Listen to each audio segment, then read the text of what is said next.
Hello. Hello. Am I on? Hello? Can you see me? I have no idea. I'm gonna make a video about my music setup because it's weird and I think people want to see it.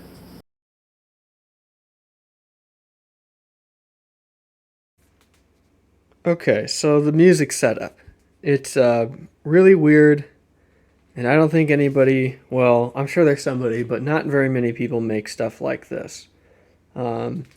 Outside of, let me pull the chair up, outside of the sampling realm. Okay, so after much fumbling, I've got everything set up for something that actually uses the synths. So, track 1, MIDI channel 1, MIDI port output key step. So the key step is plugged into the MPC via the USB port. And then it uses the MIDI out, the MIDI out of the key step to use the 5-pin MIDI to control the Volca FM because it doesn't have USB MIDI. That's how that works. Track 2 is MIDI port Boutique MIDI 1, which is the Roland JX08, because it has USB MIDI. So the only thing I need to do is plug it into the USB port of the MPC, and the MPC can talk to it. Let's see. Oops, and I pushed a key on the Technics with my knee. Okay, track 3. MIDI port out is the MPC. The MPC has full-size MIDI and CD gate. So the full-size MIDI out goes from the MPC to the Roland SC88, the sound canvas here.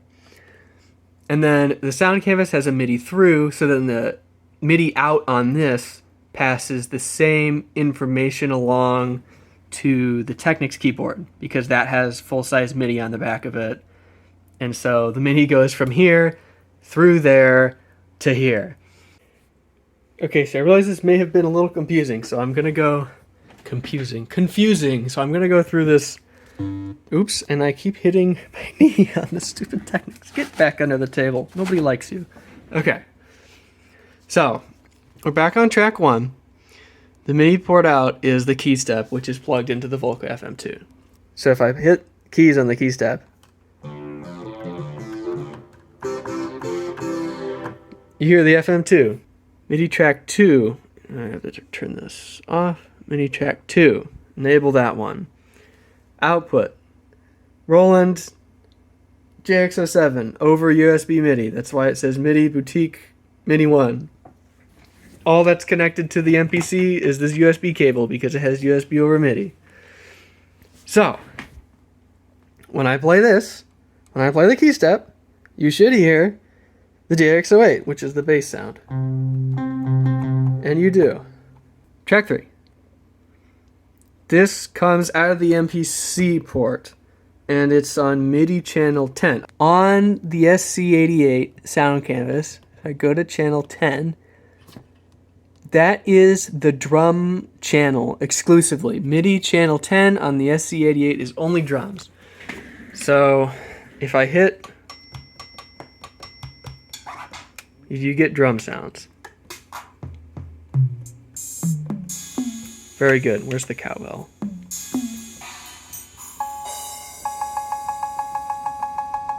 Okay, and now this one is on MIDI channel 2. And it's on MIDI channel 2 because if I put it on MIDI channel 1, it would control the Technics, which we don't want. I've set it to MIDI channel 1, so now when I play the keyboard, you're going to hear the Technics. That's the Technics. And we don't want that. We want the sound canvas. So I'm going to put it on MIDI channel 2. And now you can hear the tubular bells. So that's how that works. Track 5, MIDI channel 4, which on the sound canvas, if we go to MIDI channel 4, is the E piano. So if I hit a chord, you hear the E piano come out of the Roland SC88. And then you record everything. So if I hit grid, you can see. Record everything into the MPC One. It's just like a piano roll, like it would be in a DAW. There's your chords. It's just like a DAW, but on a box that costs $900 because I'm stupid. And then, yeah, I just record everything onto here. It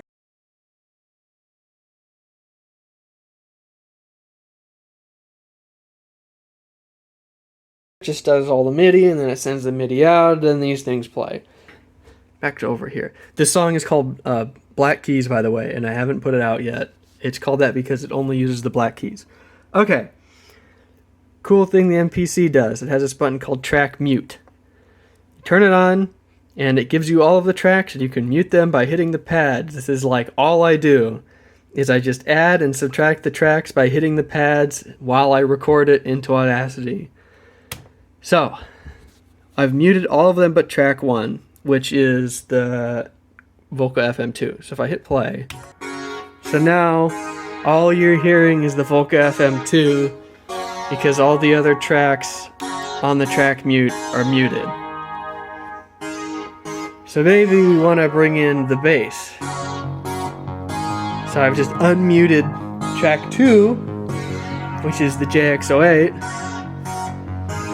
So now you have the bass. I could mute the FM2 if I really wanted to. You can hear the super cheesy bass line. Track 4. That's the Tubular Bells. As you can see, I'll mute the other two. All that track does is play the Tubular Bells from the sound canvas. And then track 5 is E-Piano 2, so I'll mute these. So you can see track 5 controls E-Piano 2, which is MIDI channel 4 on the sound canvas. And so you unmute everything,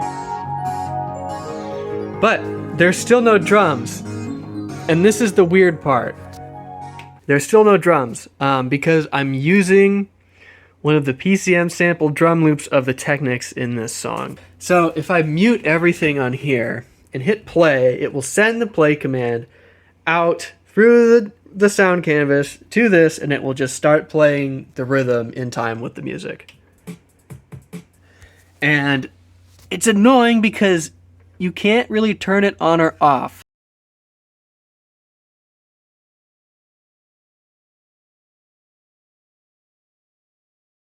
So if I want to mute the drums, I just have to use the volume slider for the percussion section.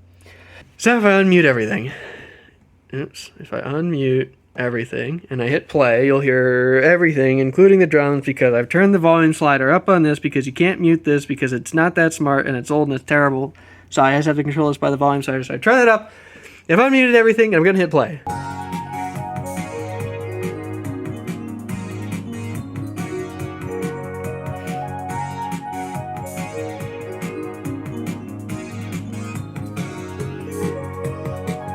Okay, so there you go. That's a song using no samples, but basically all of the synths, although I'm not controlling this synth, but you get the idea. Okay, so I want to talk about how the sampling works on the MPC One, and this is a bit of an overdone topic, as most people, when they buy an MPC, they use it for sampling. That's what they've known for.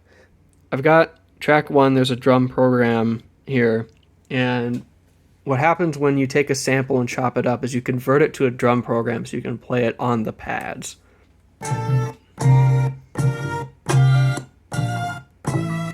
So I've cut this sample up into eighth notes, so when I play it in the correct tempo, it sounds like it's not chopped up at all.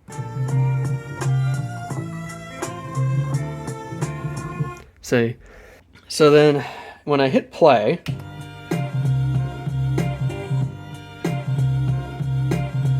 you'll notice that the song is not just playing outright, and you can see that if I go to the grid here.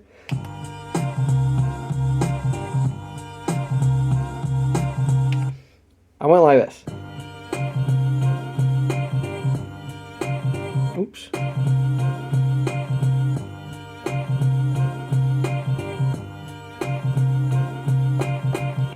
that's how and that's how I played it.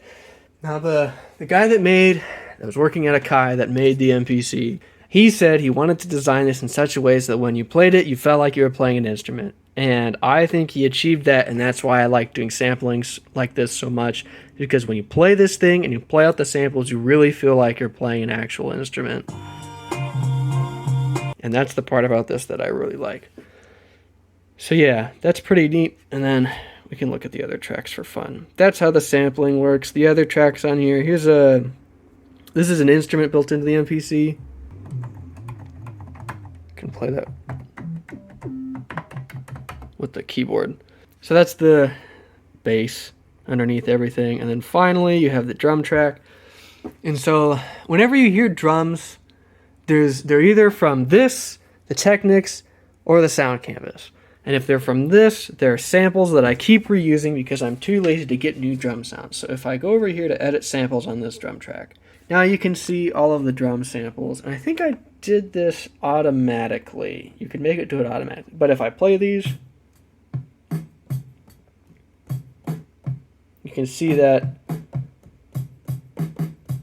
I've got like the individual kicks and snares and hi-hats mapped to pads. So I basically made my own drum kit out of this sample.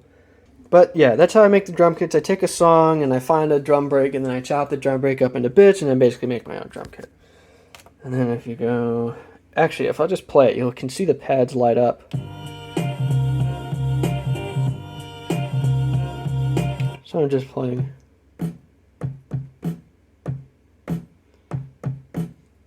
Pretty simple, straightforward.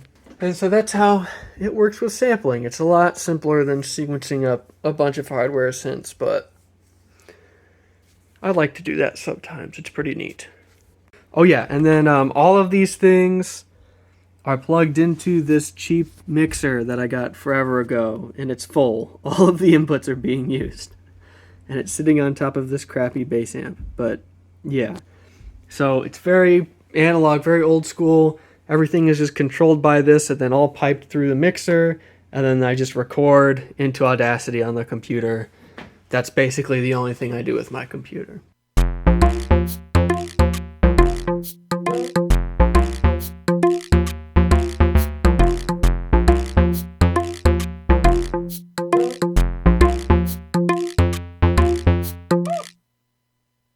Very neat box.